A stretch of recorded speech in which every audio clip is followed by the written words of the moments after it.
Alan Wilson and Baron Blackett have been researching ancient British history since 1976 and have so far published 9 books. They seek out the oldest sources and go where the evidence takes them. Ancient manuscripts, stone carvings, paintings, church records, maps, place names, ancient poems and archaeological finds are their bread and butter. Their conclusions and discoveries from over 30 years of detailed research have not been well received in some quarters. Their discoveries include the burial sites of King Arthur I and King Arthur II, a dynasty of 80 British kings, not to mention the alleged resting place of the Ark of the Covenant and the Holy Cross. In this series of programmes, I will be presenting Wilson and Blackett's evidence for these potentially earth-changing discoveries. This evidence is in later programmes. I will also be describing the struggle they have endured over the last 30 years, including multiple murder attempts and media smear campaigns. I will be exposing the deep-rooted corruption in academia and publicly funded bodies, which Wilson and Blackett have meticulously documented over the years. It's not easy to pinpoint exactly who is behind the attempts to discredit them. Suggestions range from corporate and political interests, British intelligence, the Catholic Church, and possibly Freemasonic interests. As I will show in the upcoming series of programmes, there is no doubt that there is a conspiracy to derail these forensic historians' efforts to uncover the truth. What's the reason why this research is so dangerous and being obfuscated by certain parties? Religion comes into it, obviously. Unfortunately, we try to dodge it for years, but you can't. Right. Christianity arrived in Britain in 35 AD. The crucifixion apparently took place in 33 AD. This is well attested. Nennius records it. He died. He's a great historian in 822. Gildas says it. He died in the 6th century. The Cardinal Baronius was the great Catholic Church historian of the early 16th century, and Cardinal Alford, the real name's Griffiths. They both said it, and it's accepted by the Catholic Church. But they don't say it very often, they don't say it very loudly. But Christianity began in Britain. Holy Family arrived in Western Britain. These are the subject of Poussin paintings that are such a mystery. Basically, my collaboration began in 1976 when I was very young. Alan's been with our family since I was in infancy. And it's only from 76 the research developed and mushroomed. King Craddock and his family went to Rome in 51 AD. His sister Claudia married Aulus, the hugely important Roman, and she was put on trial for being a heretic because she's a Christian. She wouldn't believe in Jupiter and so on. Rufus, who was the son of this guy, he marries Urgine, the daughter of King Craddock. And again, you've got problems with heresies and that, and the house of Rufus became the first Christian church in Rome. He appears in the Bible. They had 4 daughters, all of whom were martyred later. And you have a fairly solid foundation for Christianity, starting in Britain, being taken to Rome. Having said that, I've become almost, in more recent years, the role of a minder as much as a collaborator. Well, obviously, your research has proved that there were 2 King Arthurs and that there were a dynasty of 80 Welsh kings. Yes. Now British kings. Sorry, British kings. Yeah. There weren't any Wales. Now that also is upsetting possibly to the monarchy, that research. Yes, it could be. Just explain why. Well, Iestyn ap Gwragedd dies, was deposed in 1091. He allegedly had 14 sons and several daughters. the Welsh gentry, then sons of the lesser ones, all, as in England, kept their pedigrees and their genealogies.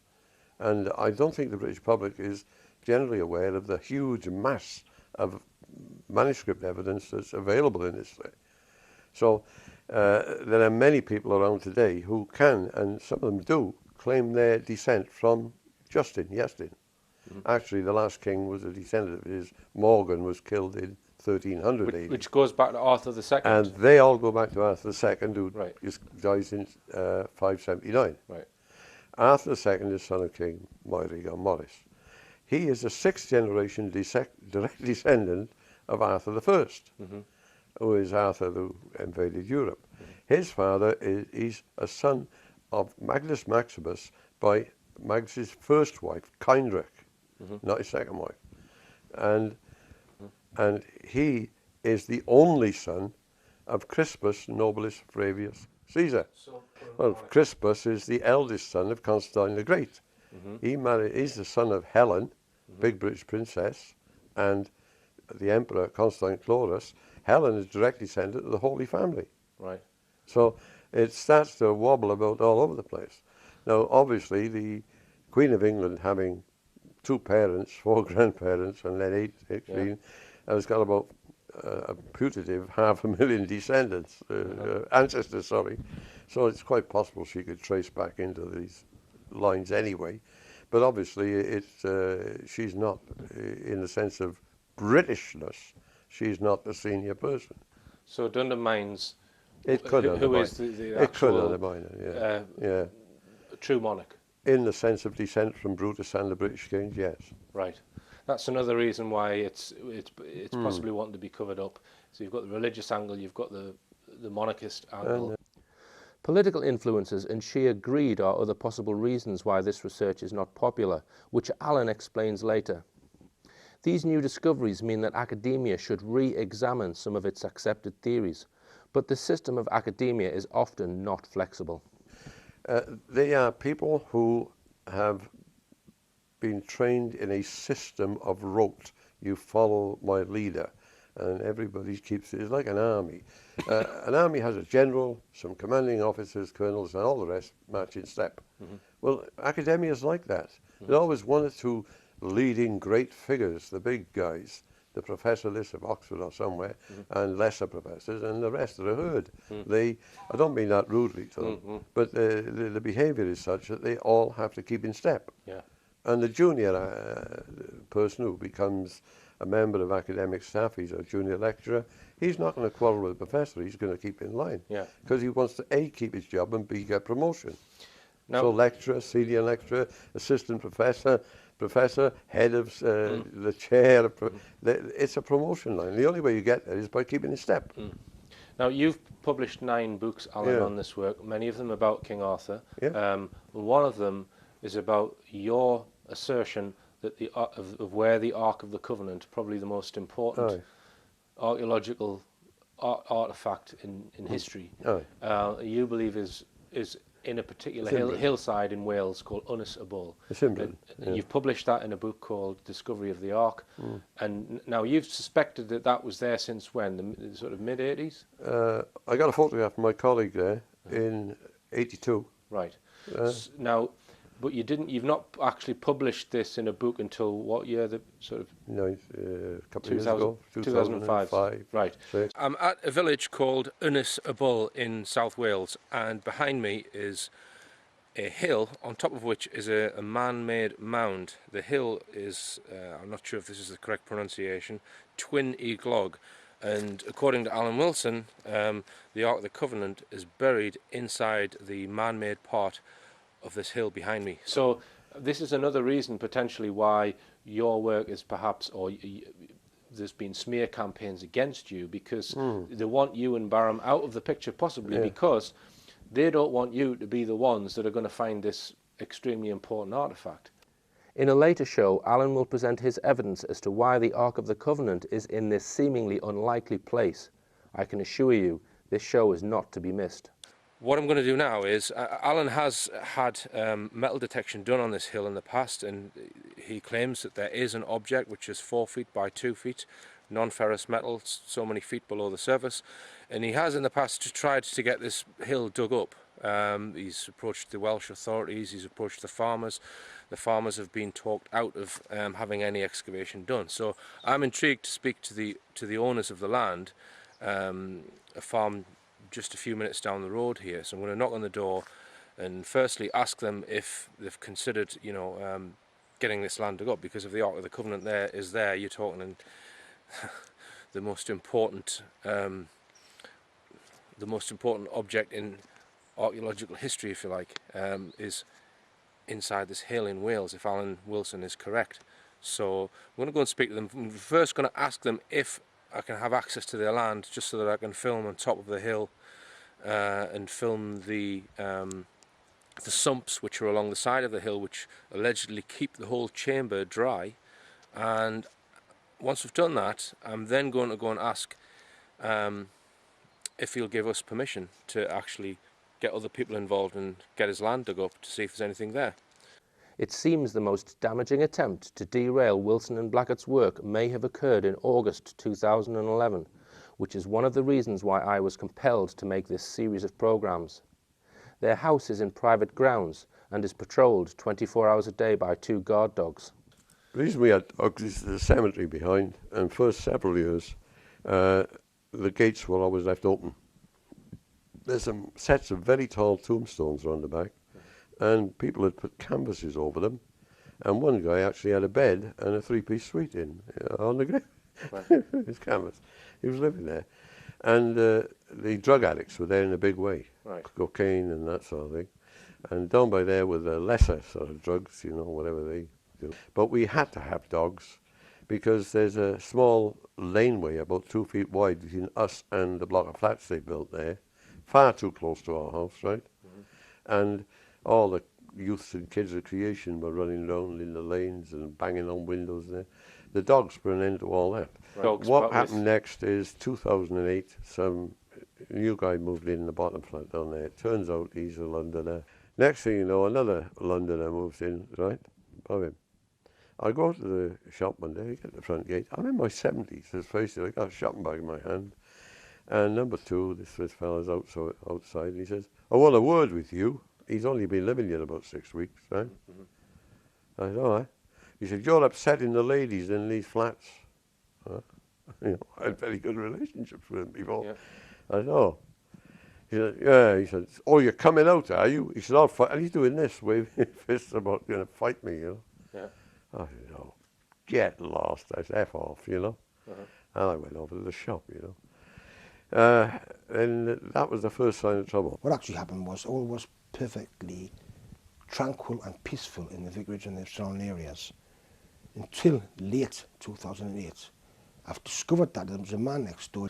Right, so this is a house which overlooks your grounds. Right it's a flat which overlooks the grounds of this house. Yes. And you and Alan, you suspect that he's been put there deliberately to intimidate or to, you know, cause problems for you.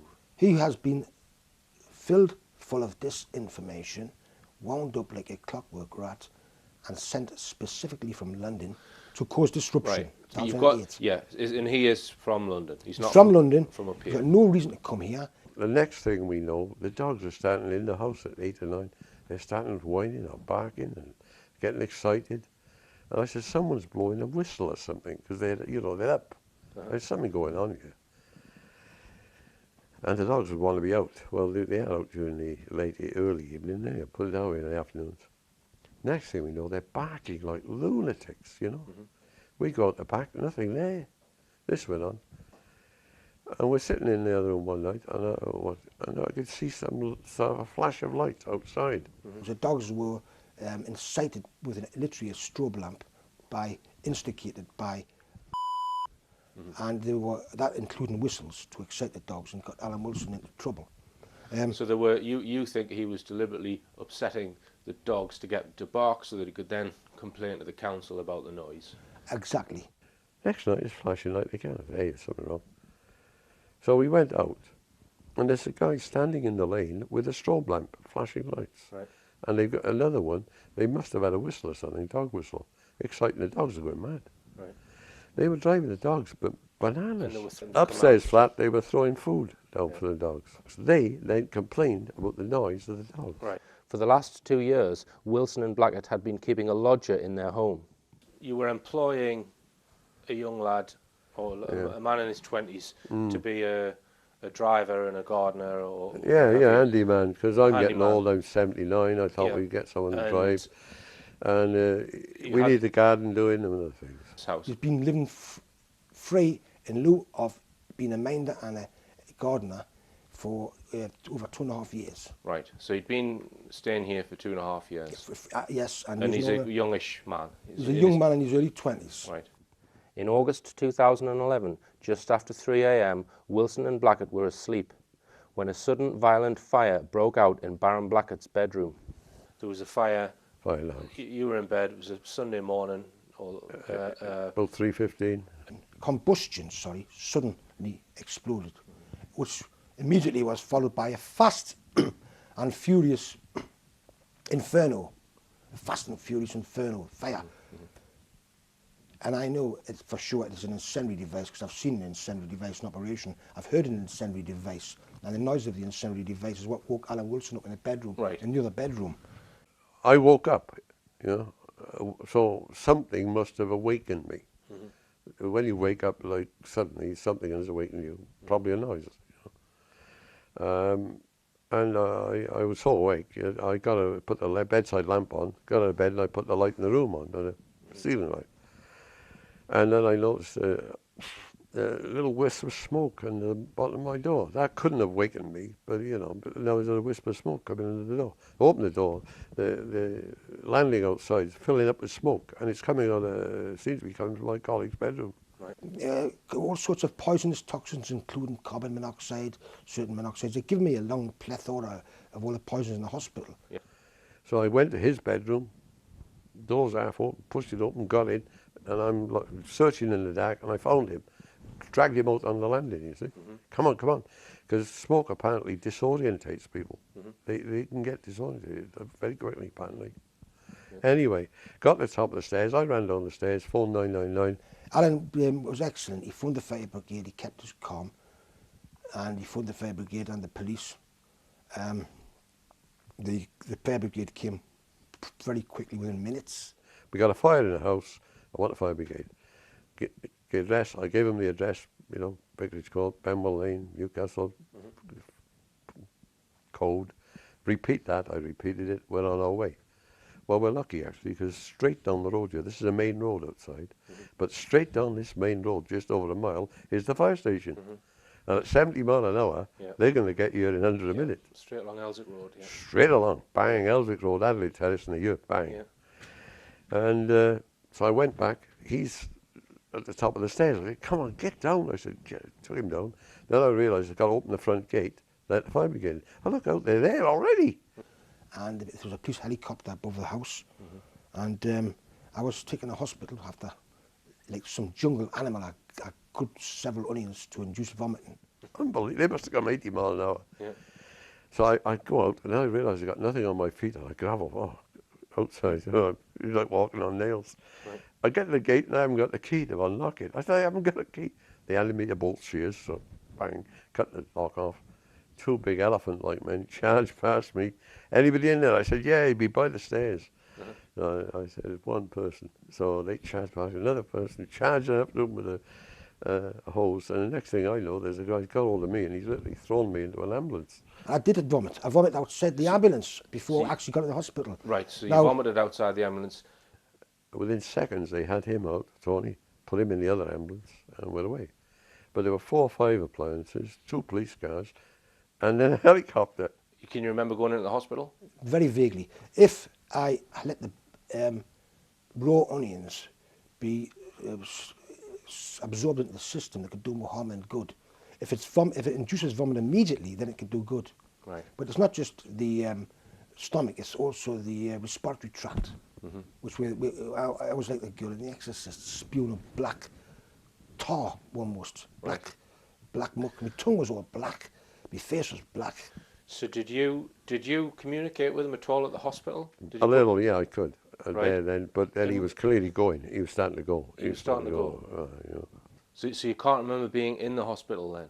I can remember very, very vaguely, but it's very vague. Right. So it must be around about that time that you've passed out then. do It you was. think? It Do must you have think? been about that around that time. Yes. Right. And they kept him in, put him in intensive care straight away. They kept me in and let me go the next afternoon. And said, you know, these have to be in intensive care in a bad way. I went, I told his parents, I told his uncle and aunts, I told his sister, I told everybody I could, like, you know, all those who need to know, a few friends. And then I went in the day after myself, and they wouldn't let me in. And I said, look, we've been working together for 30 years. I know him better than anybody on the planet. It's up to you. Like his parents then said, you've got to let him in. He's the person he'll probably know best on the planet, right, you know?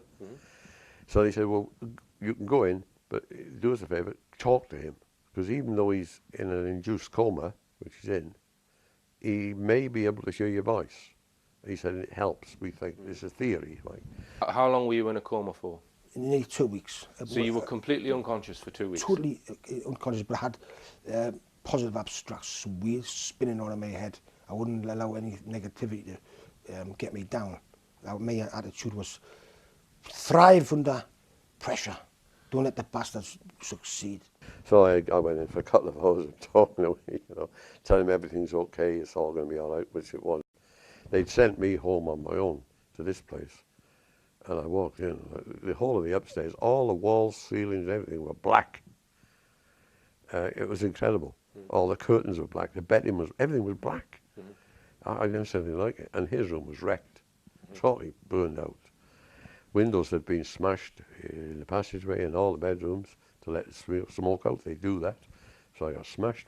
Oh, Christ, you wouldn't believe it. Consensus of opinion amongst the doctors, and one of them was a professor actually, was that my chances of survival were, going back 20 years of experience, of their experience in the RVI and the Freeman's Hospital, were 25%. I think he's going to die. So you witnessed this They young... said to me then, I said, I want to know what the form is. Right. They said, well, we can't, and they're humming, and they all look glum. I said, look, I need to know, so that I need to know. I said, you can tell me, I'm a big lad. They said, well, he's got 25% chance of survival. 25%. Mm. And how They long said- was he in the coma for? Nearly 11 days. 11 days. And were you there when he came around? And they said the other thing is, if he comes out of it, he lives, he could have brain damage. 25% chance, and that's been, so expect the worst, is said to be family and Alan Wilson and others. Do you remember coming round after 2 weeks? I can't remember, but I was told by my family, which I with no reason to disbelieve it, told that on Sunday afternoon, the 14th of August, there was a Catholic priest with the family, and he gave me a blessing, a blessing with this oil and cloth, probably on the forehead, but obviously I was totally oblivious of that being in a coma, and he just touched me, struck my forehead and said, he will be all right. Right. Now, I'm not particularly religious, but I'm not an atheist either. So some of my family believe that the Catholic priest was actually one of the contributory factors to my remarkable recovery. Were you there when he came round, or? No, I wasn't there, but I went in shortly afterwards. And he was still, he's trying to speak, he couldn't speak properly. Right. Like a truck, it was weird. But we were just glad he was around, like, you know. Right. Now, He had needles all over him and stuff in his throat and his mouth. And Right. It was like a spaceship. do you have any, recollection of when you were in I know it's a crazy question. Thrive under pressure, don't let the bastards get you down. You can do this, you can get through this. I was at a seaside resort. Right. So it's like a survival instinct kicked in. Yeah, but first of all, people have said it's a fire by smoking. The fire brigade have dispelled that, and it's a mystery to the fire brigade, the Northumbria Fire Brigade, right? It's definitely not smoking. It goes against the laws of physics and science that it could be started by an electrical fault because the electrics are all intact, including the insulation. So the electrics were checked after the fire. The lights were still on when the fire started. There's no cooking taking place. Once the dust had settled, Alan realised what happened did not seem right. It didn't make sense. Put it this way, it didn't make sense to me. None of it made sense because at 3:15 in the morning, you're both fast asleep. So, you know, it didn't make sense. And it was a, what the hell is happening here? It was, what the hell is going on? He doesn't smoke. He will have a cigar at Christmas or something. He likes the smell of it. He doesn't smoke. He certainly doesn't smoke in bed. And neither of us have been out drinking. So we'd had a night in watching the boxing on TV Saturday night and that. And we got to bed fairly late, I suppose. And now Alan used to work for the National Loss Adjusters called Ellis and Buckle. Alan Wilson I'm referring to. And he used to, it was his job to inspect fires and assess the damage and the compensation appropriate. And he has never seen anything like it before. There's no conceivable way that that is a natural fire. Alan Wilson wrote to the police on the 18th of September 2011 explaining all the facts about the incident, but the police have so far not even entered the house to investigate. And there is a damaged floorboard. Well, it's one of the rafters underneath the floorboards which appears to have like a chunk missing from it. So it clearly looks as though something has either exploded or you know, there's an impact where that beam has been damaged. It's not just fire damage. You can see that it's possibly it is something. combustion. A bomb. Combustion means when you kickstart a motorbike or start up an engine. Combustion. It started with the explosion, and then it was followed by the fast and furious inferno, the fire, and that's exactly what an incendiary device does. I've seen an incendiary device in the 1990s by an MI5 operative who actually rented accommodation from us and an office. Yeah. So an incendiary device will extremely quickly turn a room into, as you describe it, an inferno. That's what they're intended what happened. And he's the head of the Northumbria, one of the heads of the main fire investigation department. He said he wasn't smoking. We've got no answer to that. He says our job is to stop fires and save lives. It's a prerogative of the police if it's been suspected foul play. And that was the end of it. We've had electricians here, I've had architects here, I've had engineers here, and they all say the same thing. I mean, this is serious stuff, Baron. This is an attempted murder, if you're right. It's attempted arson, murder, and conspiracy to murder. Right. That is the foulest crime that can be done. I mean, can you imagine anything worse than a bomb or a fire, being burnt alive in your own bed? Right. So that was what I was talking about before, where the supports underneath the floorboards there. If I just come down, like you can see there. This is where the incendiary device was placed. You see this coming down here? Yeah. You can see the combustion. Yeah. So there's part of that floorboard. What I've kept the two key floorboards. Yeah. I'll get them out now, which were originally here. Yeah. Like so that floorboard was there. This is this heinous atrocity was very calculated and insidiously planned.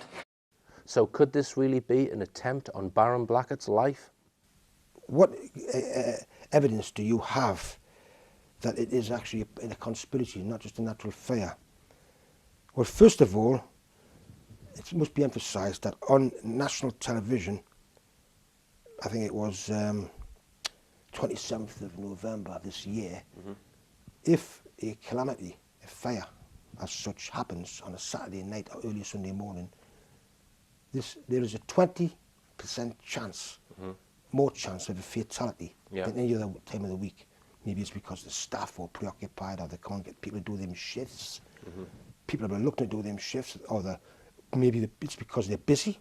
Probably a combination of both.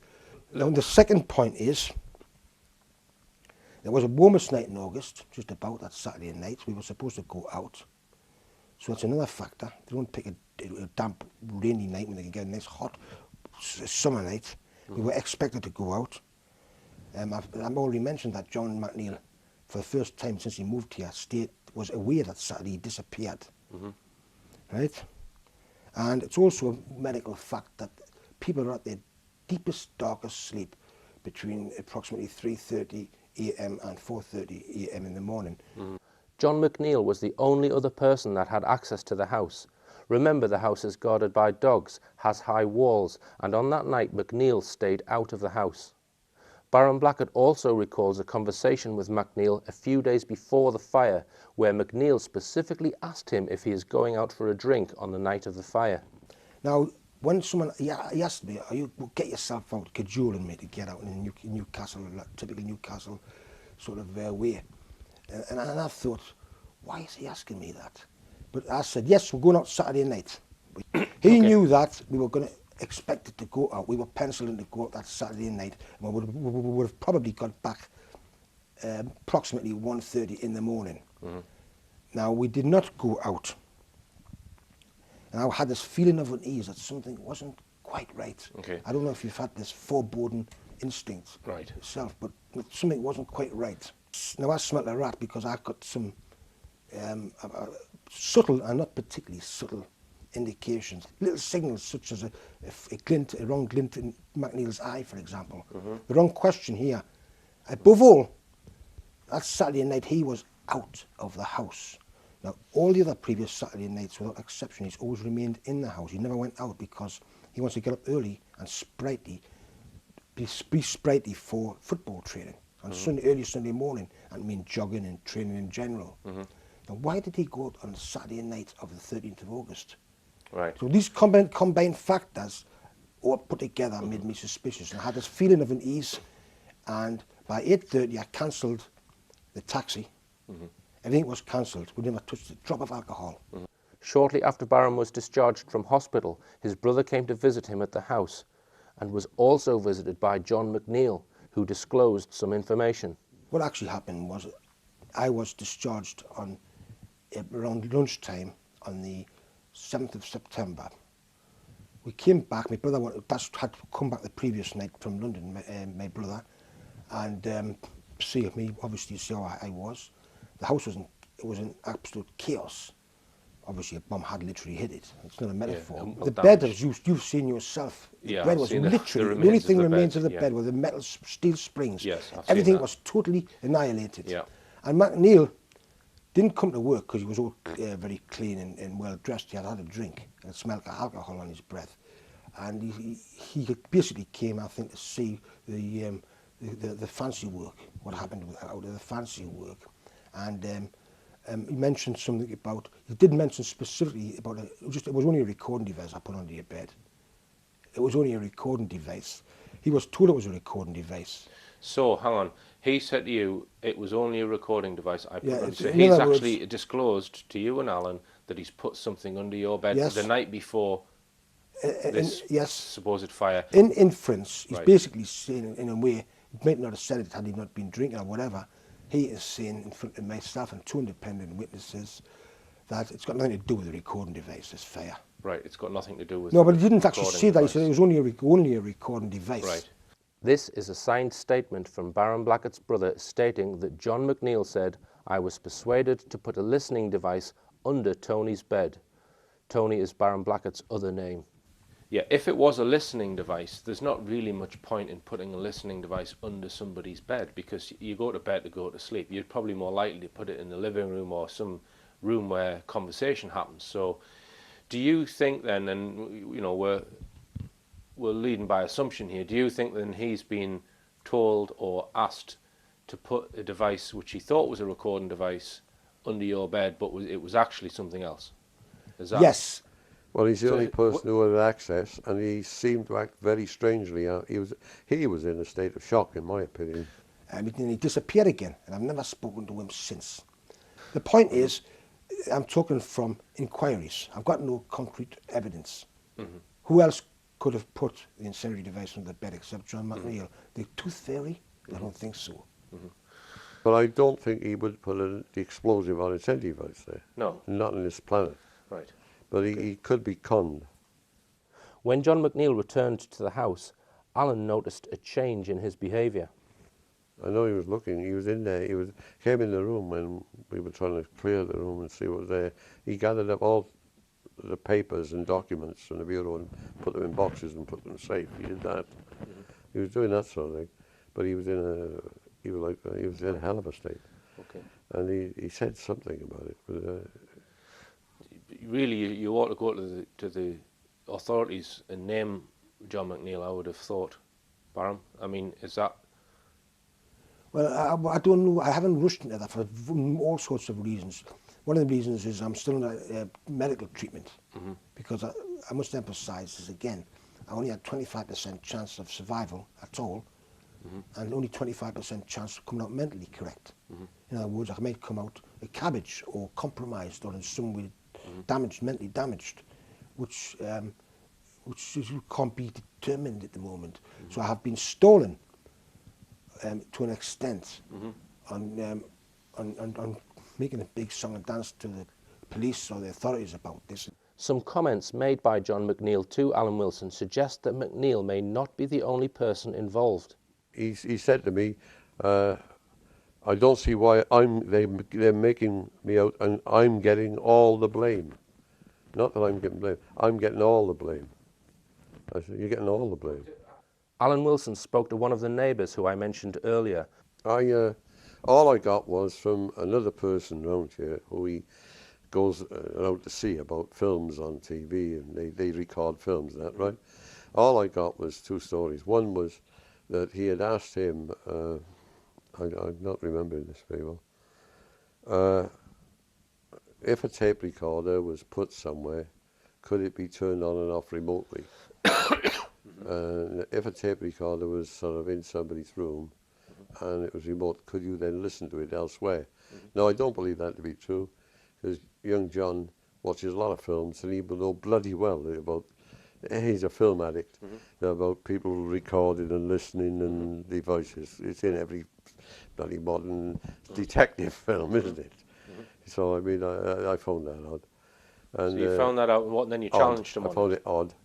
And then there was a third statement. This guy changed the statement again. That he said, oh, John had come into his flat and he'd been looking at the computer and he said, oh, what's that on your computer screen? And he said, oh, they're recording devices. No, I think this guy's got something to do with it. I'm getting three different stories off Mr. What he says, John said. I saying three times. Different statements regarding recording devices and John linked with John McNeill. Right. So Alan thinks his neighbour may have something to do with the fire. Barham suggests the other neighbour, also from London, could be the main instigator due to previous intimidation attempts. It's a possibility then that and conspired in some way to persuade McNeill to put something under Baron Blackett's bed, which caused the fire. Since he moved in 2008, there's been nothing but trouble. I was approached by down Newcastle Central Station before this atrocity, a few weeks before this atrocity, and he came up waffling to me about I'm a Jew and my such and such, I think it was his woman, blah blah blah blah, and I thought, what the hell is this imbecile talking about? He's basically saying we're anti-Semitite, which is one with many disinformation has been spread. In truth, Alan's best friend is a Jew. His lifelong friend was Benny Jacobs, who was the only man who helped him when he hit hard times in the 1950s. My favourite GP is a Jew. So he's accusing you of being anti-Semitic? It's absolute rubbish. A professional would check up on the facts first. So you think that this attempt at you may be, well, you think it's possibly related to your historical research and the fact that, you know, Alan has had meetings with people of the Welsh Assembly or was arranging that, and you're possibly going to get some interest in your Ark of the Covenant work. So what you're saying is that let's just go down the route of assumption that this person is a low-grade MI5 spook and that he's been set up to intimidate you or what have you. He's actually being given different reasons to intimidate you, that you're anti-Semitic. He's been wound up like the proverbial clockwork rat, literally, right. out of a shop, sent from London to cause disruption, which he has done since 2008. And he is from London. He's not from London. From up He's here. got no reason to come here. And my inquiries, I must remind you that we did have an MI5 operative who I became friends with.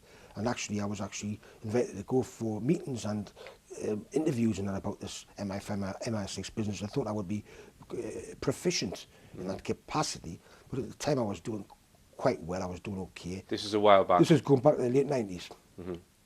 I was doing okay. So I declined the offer. Maybe I should have taken the offer on board. I don't know. So assuming the fire was deliberate, Who is ultimately behind it? And if there was a government, we wouldn't survive. If it was a real government, they could pop us off any time. It's what you call the rogue element of MI5. Basically, the Right. I underbelly mean, scum. the thing is, Barham, you don't know that fully. You just suspect that. So let's just stick to what happened. It sounds to me like he's trying to vindicate or get the blame off himself. You know, that he's trying to. Yeah. He's obviously been worried that the fire has occurred after he's put this thing under your bed. Therefore, he's trying to get blame off himself, and it sounds to me that he may well be blameless, that he's maybe being duped into putting this thing there. I think McNeil is sort of trying to redeem himself by saying, well, I was only listening to the advice, because he knew that people were telling us about it. Right. Anyway, including and others. And he also said to a man, Chris, who works over in a little supermarket opposite, that, look, I'm not going to take all the blame for this. He's actually said that. I'm not going to take all the blame for this, inferring that I'm only a small part of this conspiracy. Right. All the evidence and interviews I have gathered in making this programme will be handed to the police on the day this show is aired. What might the motives be for what seems to be a deliberate attack? Corporate interest has been linked. Corporate interests, particularly more recently, we've had Alan Hassel up there with his Polestar machine. He's ill now. He's about This 70 is years the old. alleged discovery of the Ark of the Covenant. And other very valuable sites. His Polestar machine, he's only one in the UK who has a Polestar machine. He's an expert at that. He's in London. He's one of our London contacts. Spoken to him. He is of the opinion, and many others, it's corporate interests. If me and Alan are rubbed out, get me first, and then Alan's a piece of cake. I've been told that. Because The you are point effectively is, protecting they Alan. could then go and excavate, dig up these vast sites of non-ferrous metals. Okay. So that could be one huge motivation. Huge motivation. You think to get rid of it's you and Alan. These could be almost parallel with the South African gold mine in a different intrinsic way. Doubt. Intrinsic way. Now, if me and Alan are around, God knows what we'll say. Yeah. We want to get us pushed under the carpet so they could perceive. I mean, for a start, you would become 50% owners of the find. We become by law, and you would be, you would be hailed as probably two of the greatest historical researchers, that there are, if that thing is there and if it is dug up. So, yeah, I can see a motive perhaps to get you out of the picture so that someone else can then come and dig it up. This is just one of dozens of criminal acts against Alan Wilson and Baron Blackett, which I will outline in next week's show. I asked Alan about possible political interests, which may have had an effect in the past. Julian Hodge set up a Bank of Wales. He's a man who started off as an accountant with the British Railways, and he had certainly a murky, seemingly murky start in life. He was well into the business of people buying cars on hire purchase, and before you knew it, he had large garages and had fire purchase, and he became a rich and wealthy man, and he set up the Bank of Wales.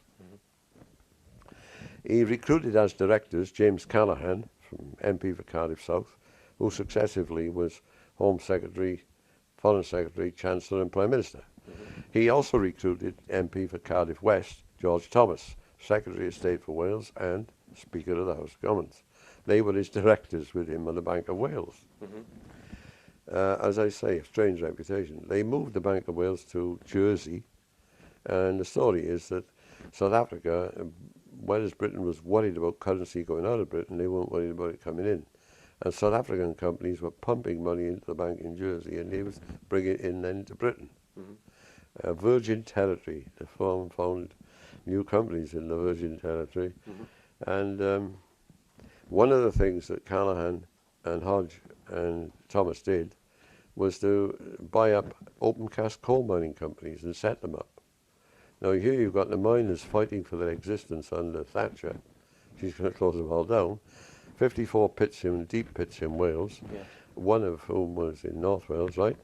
Most of them were profitable, right? And they're supposed to be supporting the miners, and at the same time they're setting up Crouchbone mining, Ryan open cast coal mining, another open cast coal mining. They're all in these.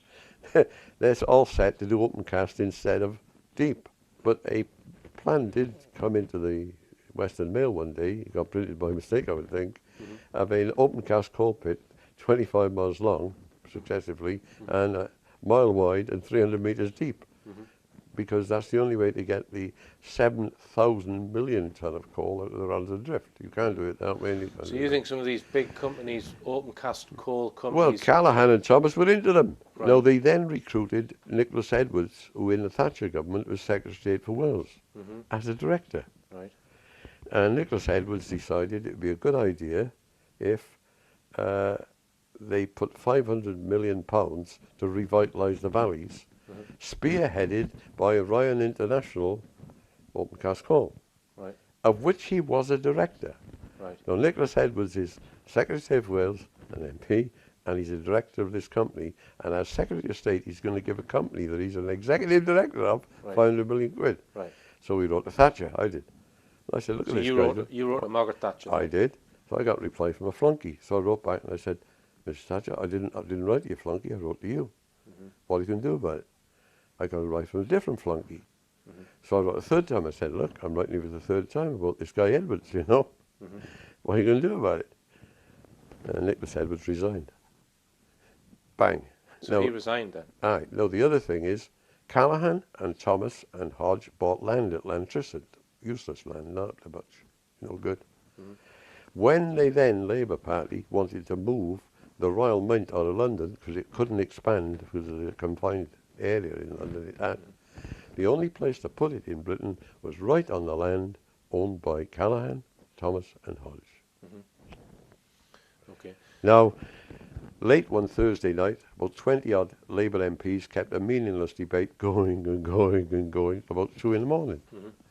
And in walked Thomas and Callaghan, and they apologised to the House of Commons. By apologising to the House of Commons, and the apology was accepted, it means that matter can never ever be discussed again. So what were they apologising for, Alan? Well, they're crooks. They own the land at Lantricid, and they made a fortune by putting the Royal Mint on it. Right. Okay. And So they're going to be looking through bars, all right? They're not So going to how be drinking does- at the bar. They're going okay, to be looking so through this, them. So what you're saying is that there's corruption involved All in, over the in, place, aye. in politics. How's that affected your work then? Are you saying that some of these big businesses would Well, they not, don't would want not us want archaeological digs in on Wales sites that are valuable for that have other got purposes. coal underneath them? That's right. That's part of it. Right. So, There's so all there's sorts. another, You there's- wouldn't be putting the windmill farm up on that damn mountain if they know what we got there. So there's a possible another motive of the powers that be, shall we say, to not want you That's right. just making discoveries or That's right. archaeological digs because That's there's right. coal under there, but they're not digging it out now. It's a future resource, but you'll never Right. get it up if King Arthur and all the other things that's on it are on it. Right. You'll never touch it. So They don't know where we're right. going to find something next, do they? Yeah. So if say the Ark of the Covenant was dug up at Unisabul, then there's no way people are going to start digging coal from there. That's what you're saying. It's going to be would be turned into a new Arthur Mecca. and St. Peter's and King High Coranach and the grave of King Moilig is all up on the mountain above Brunei. You're not going to get that on the drift. You ain't going to dig that up. Right. Okay. So there's another. Now, you Possible wouldn't dig motive. up coal in Stonehenge, would you? You destroy Stonehenge? I don't think so. Yeah. You see what I get that? Yeah. Yeah. And these are, we've had to find out what reasons there might be in this. But there's other little things, also little things in the straws in the wind. Well, one of the things that you want done is to have the site excavated on Unisabul to see if the Ark of the Covenant is there. One of the most important Well, something's there. artifacts. Because the metal, see, a metal Yeah. detector is not human being. It can't lie. It goes bzz, bzz, bzz, bzz. And if it hits non-ferrous metal, it goes ding, ding, ding. Yeah. If it hits ferrous metal, it goes dong, dong, dong. Yeah. Well, the bottom line is we're asking them to dig a hole, basically.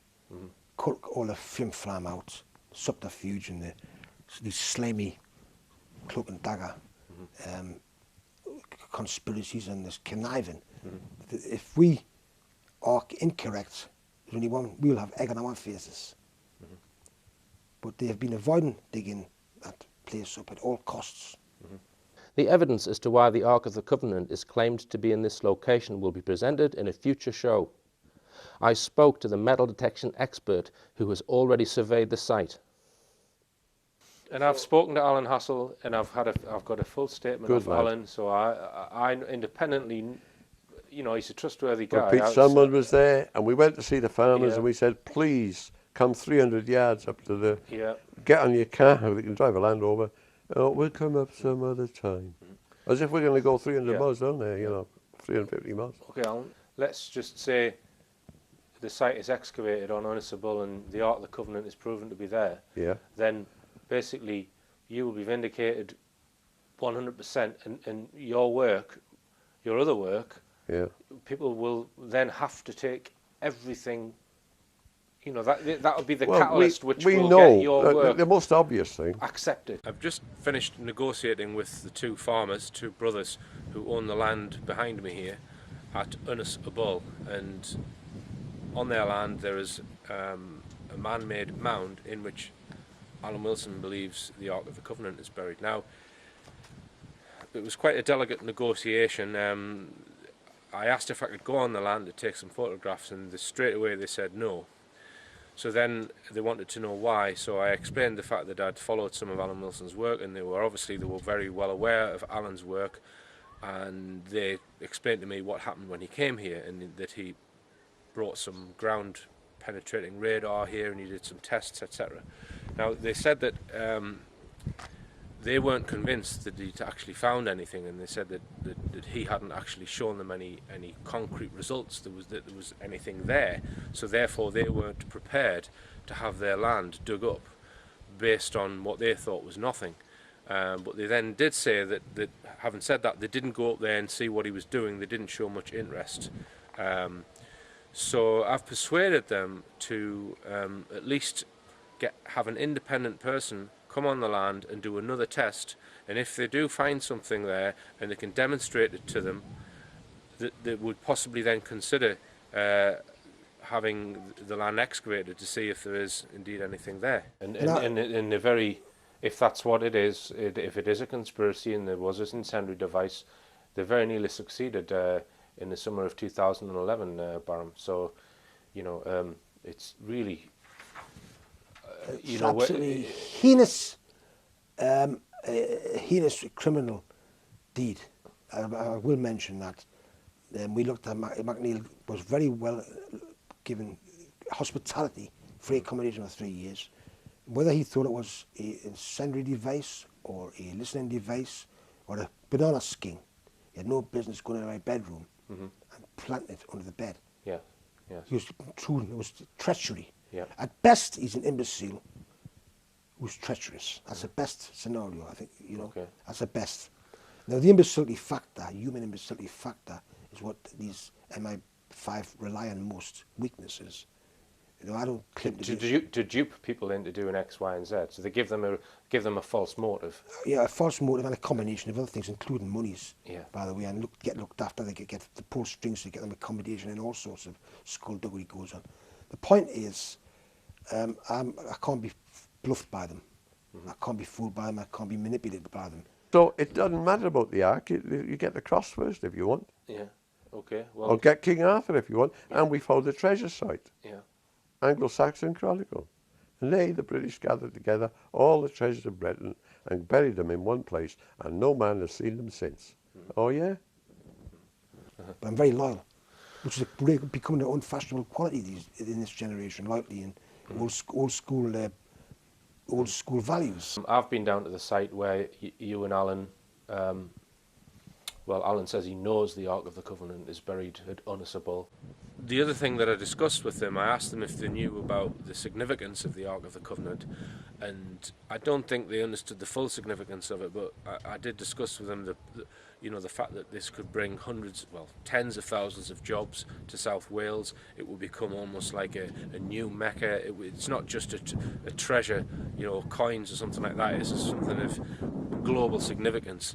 And when I said that to him, he obviously has been told that by Alan, but I don't think he fully believed it. I don't think they've really fully understood the magnitude of what could be in this hill if Alan Wilson is correct. So at least I've persuaded them to have a second opinion of someone who can do some metal detection, and so I'm now going to try and seek that out and get back to them and see if we can come back here and do some tests on this hill. All right, Noel. Well, thanks very much for your time, and You're welcome. hopefully this interview is going to do some good. And you know, let's just hope we can get some excavation done on any one of these sites. My wish, I'm old guy, 79, you know. We do wish, we've seen these valleys, we've seen the state they're in. There's 30,000 jobs here for people who are destitute. And that is really one hell of a thing that needs to be done. All right, thanks, Alan.